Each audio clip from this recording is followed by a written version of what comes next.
Halo sahabat Nusantara, kembali lagi di Historical Babble.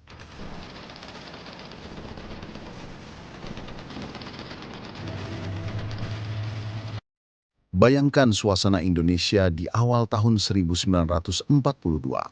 Hindia Belanda yang sudah lebih dari 3 abad menguasai negeri ini tiba-tiba goyah. Dunia sedang berada dalam Perang Dunia Kedua. Jepang dengan kekuatan militernya bergerak cepat ke Asia Tenggara untuk merebut wilayah yang kaya sumber daya. Setelah menyerang Pearl Harbor pada 7 Desember 1941, Jepang segera melancarkan agresi militernya ke Asia. Target berikutnya adalah Hindia Belanda, penghasil minyak, karet, dan bahan mentah lain yang sangat penting untuk perang.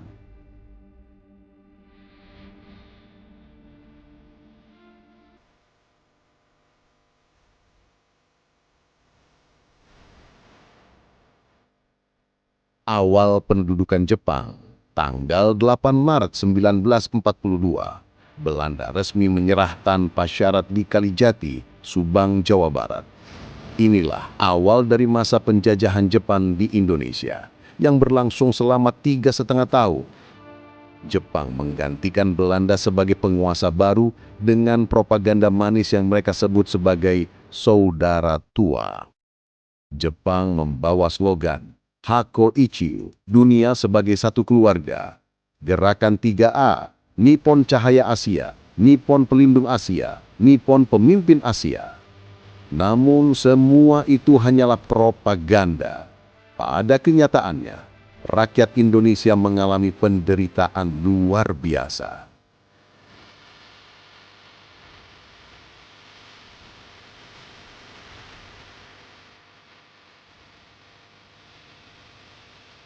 Sistem pemerintahan Jepang. Jepang membagi Indonesia menjadi 3 wilayah. Jawa dan Madura, di bawah Angkatan Darat, Gun Seikanbu. Sumatera, di bawah Angkatan Darat ke-25 di Bukit Tinggi. Kalimantan, Sulawesi, Maluku, Papua, di bawah Angkatan Laut, Kaigun. Tujuannya jelas, menguras sumber daya manusia dan alam untuk kepentingan perang.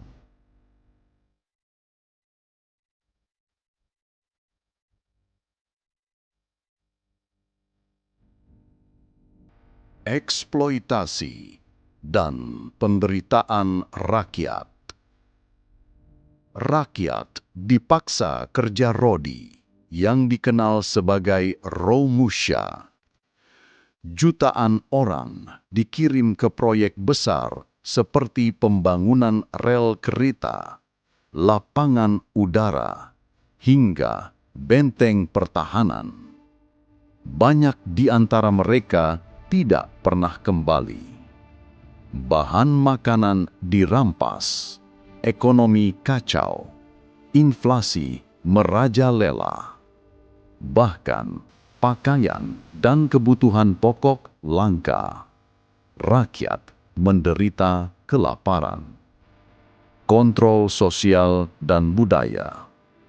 Untuk mengendalikan rakyat, Jepang membatasi kebebasan pers, membubarkan partai politik, dan hanya mengizinkan organisasi bentukan mereka sendiri, seperti Putra dengan tokoh Soekarno, Hatta, Ki Hajar Dewantoro, dan KH Mas Mansur, Heiho, dan PETA, organisasi militer yang melatih pemuda Indonesia, yang nantinya menjadi embrio TNI. Di sisi lain, Jepang juga memanfaatkan tokoh nasionalis untuk memobilisasi rakyat. Walau awalnya dipandang sebagai kolaborasi, ternyata hal ini justru memberi ruang bagi lahirnya kesabaran nasional dan pengalaman militer yang penting untuk kemerdekaan.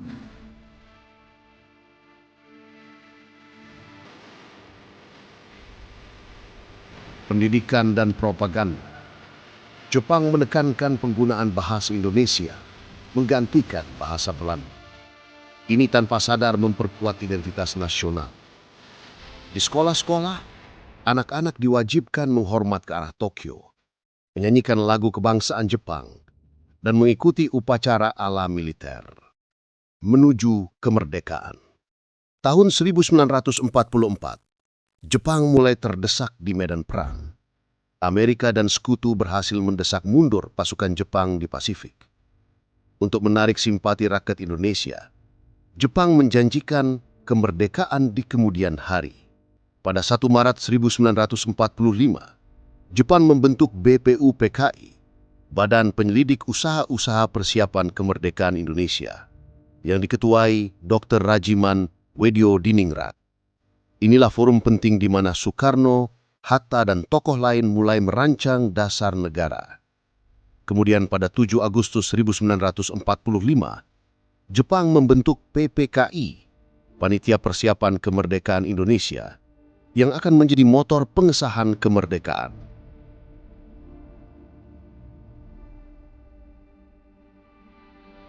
Akhir penjajahan Jepang.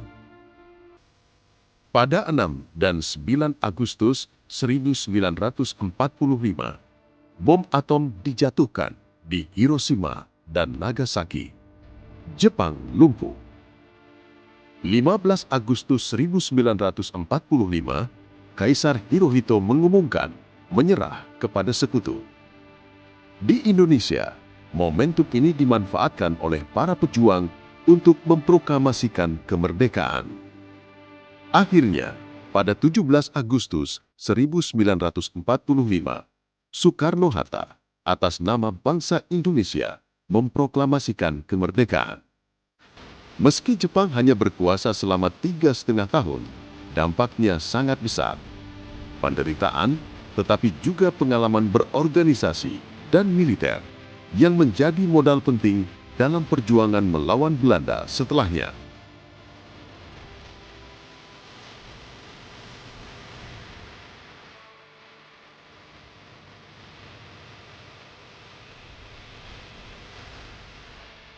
Jadi teman-teman, penjajahan Jepang di Indonesia memang singkat, hanya 3,5 tahun. Tapi masa itu meninggalkan luka sekaligus pelajaran berharga. Dari penderitaan rakyat, lahir pula semangat persatuan, pengalaman politik, dan militansi yang akhirnya mengantarkan bangsa kita ke depan pintu gerbang kemerdekaan.